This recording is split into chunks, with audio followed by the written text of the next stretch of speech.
SSC compartmental এক্সামে 2026 routine এসে গেছে।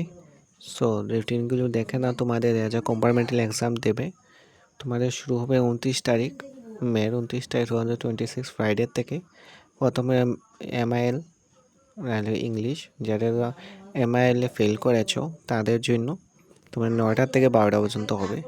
এরপর অ্যারাবিক পার্সিয়ান থাকবে, ইলেকট্রিক সাবজেক্ট যারা ফেল করেছো অ্যারাবিক আর পার্সিয়ান।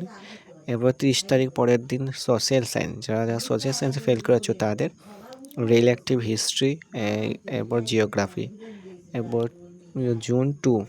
জুন 2 তোমাদের হবে জেনারেল ম্যাথমেটিক্স। বেশি মানুষ জেনারেল ম্যাথমেটিক্সে ফেল করে, তাই জেনারেল ম্যাথমেটিক্সে। এরপর ইলেকটিভ সংস্কৃত। এরপর জুন 3 হবে ইংলিশ, তোমাদের অ্যাসামিস হবে ইলেকটিভ 1:30 থেকে 4:30 পর্যন্ত।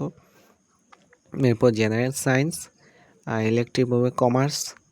এরপর 5 জুন ইলেকটিভ হিন্দি হবে, অ্যাডভান্স ম্যাথমেটিক্স আর কম্পিউটার সায়েন্স। এটা কিন্তু 9টা থেকে 12টা পর্যন্ত হবে, আর এদিন কিছু থাকবে না। সো এরপরে দেওয়া আছে time allowed 2 hours 9 AM 11 AM 20 AM two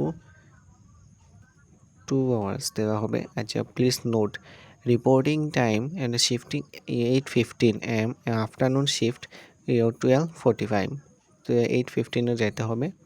এবার 15 মিনিট এক্সট্রা টাইম দেওয়া হবে, তো মানে অ্যালাউড 8:45 পর্যন্ত, অ্যান্ড 8:45 তোমার গিয়ে পৌঁছে যাবে। এবার 9টার সময় ক্লাস শুরু হবে তোমাদের। আর যারা 1:30টার সময় পরীক্ষা তাদের 1:15 যেতে হবে, আর 1:30টার সময় পরীক্ষা শুরু, 15 মিনিট এক্সট্রা দেওয়া হবে। Question paper accordingly. আর ইলেকটিভ সাবজেক্ট টাইম 3 hours থাকবে। দেওয়া will be paper question paper with group A আর গ্রুপ বি।